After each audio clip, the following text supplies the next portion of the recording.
Presiden Prabowo Subianto mengungkapkan bahwa pemerintah menghadapi berbagai upaya penghambatan dalam proses verifikasi dan penyelidikan pelanggaran kawasan hutan yang dilakukan oleh Satuan Tugas Penertiban Kawasan Hutan, Satgas PKH. Hambatan tersebut, menurut Prabowo, datang dari pihak-pihak yang memiliki kepentingan atas lahan yang diduga melanggar ketentuan hukum. Hal itu disampaikan Prabowo saat menghadiri dan menyaksikan penyerahan uang hasil denda atas pelanggaran administratif kawasan hutan di Gedung Bundar Kejaksaan Agung, Kejagung, Jakarta Selatan, Rabu, 24 Desember 2025. Tidak sedikit luas lahan, jumlah korporasi-korporasi yang melanggar, upaya-upaya korporasi-korporasi itu untuk menghambat verifikasi, menghambat menyelidiki, menghambat investigasi, upaya-upaya perlawanan, yang kita mengerti dan kita paham, ujar Prabowo dalam sambutannya.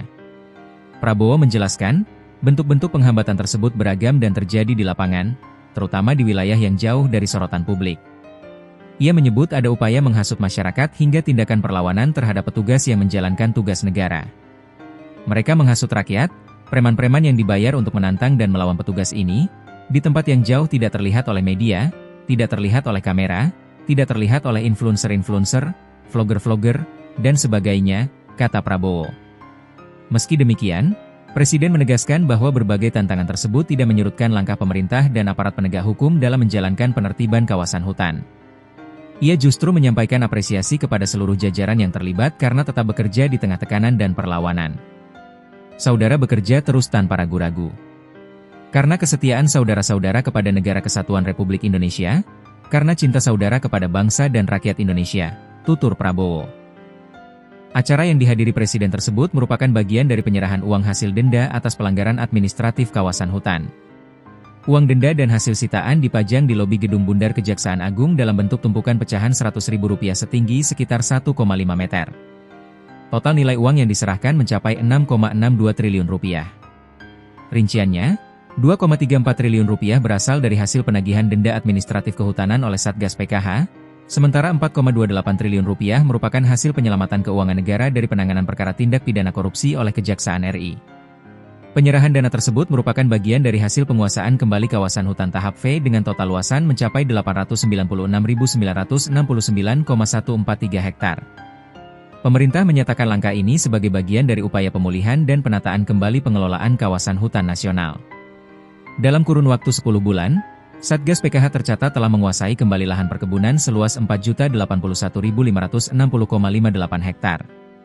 Angka tersebut disebut melampaui target yang ditetapkan, bahkan mencapai lebih dari 400% dari sasaran awal.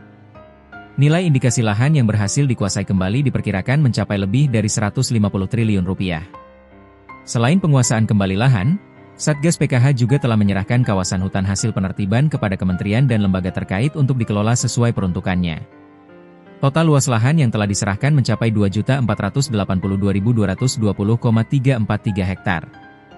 Rinciannya, seluas 1.708.033,583 hektar berupa lahan perkebunan kelapa sawit diserahkan pengelolaannya kepada PT Agrinas Palma Nusantara. Kemudian, seluas 688.427 hektar yang merupakan kawasan hutan konservasi diserahkan kepada kementerian terkait untuk dilakukan pemulihan kembali. Selain itu, lahan seluas 81.793 hektar yang berada di kawasan Taman Nasional Tesonilo juga diserahkan kepada kementerian terkait untuk kembali dihutankan sesuai fungsi kawasan. Prabowo menegaskan bahwa penertiban kawasan hutan merupakan bagian dari komitmen pemerintah untuk menegakkan hukum, menjaga lingkungan, dan memastikan pengelolaan sumber daya alam dilakukan secara adil dan berkelanjutan. Ia menilai langkah ini penting untuk melindungi kepentingan rakyat dan negara dalam jangka panjang. Pemerintah, lanjut Prabowo, akan terus mendukung Satgas PKH dan aparat penegak hukum agar dapat bekerja secara profesional dan konsisten, meskipun menghadapi berbagai tantangan di lapangan. Dengan penguasaan kembali kawasan hutan yang signifikan dan penegakan hukum yang terus berjalan, pemerintah berharap tata kelola kehutanan nasional dapat diperbaiki serta memberikan manfaat yang lebih besar bagi masyarakat dan negara.